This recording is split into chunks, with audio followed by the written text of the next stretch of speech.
층간소음으로 갈등을 겪던 아래층 주민이 위층에 코로나 바이러스를 퍼뜨리려다 경찰에 붙잡힌 사건을 어제 단독 보도해드렸습니다. 이웃 간 층간소음 갈등이 불거지면 이처럼 불미스러운 사건으로 마무리되는 경우가 적지 않은데 아직까지 마땅한 해결책이 없는 실정입니다. 정인곤 기자입니다.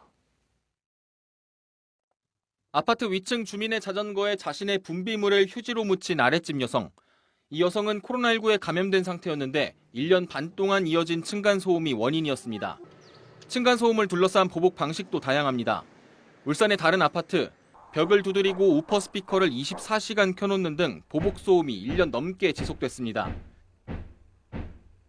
피해를 본 아파트 주민들은 행정기관에 중재를 요청하려 했지만 보복소음을 내는 것으로 추정되는 아랫집 사람이 일절 대화를 거부해 무산됐습니다.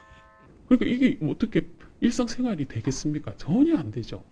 발자국 소리만 툭 나는 소리 그 자체만 엄청나게 두드리니까. 만약 분쟁 조정 신청이 받아들여졌다면 문제 해결이 됐을까?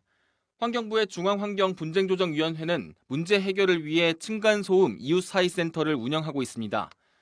상담이 접수되면 먼저 세대 간 중재를 시도하지만 중재가 되지 않으면 소음 측정을 진행합니다. 하지만 소음이 인정되기는 쉽지 않습니다. 층간소음으로 인정되려면 주간의 경우 43데시벨, 야간은 38데시벨이 넘는 소음이 1분간 지속돼야 합니다.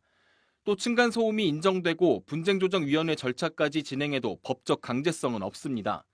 결국 해결이 안 되면 이웃 간의 민사소송을 진행해야 합니다.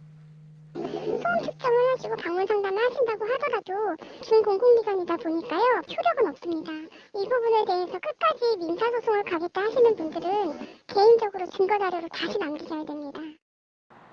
지난 2012년 전국적으로 8,000건 정도이던 층간소음 관련 상담 건수는 10년이 지난 작년 4만 6천 건 정도로 5배 넘게 증가했지만 마땅한 해결책이 없는 실정입니다.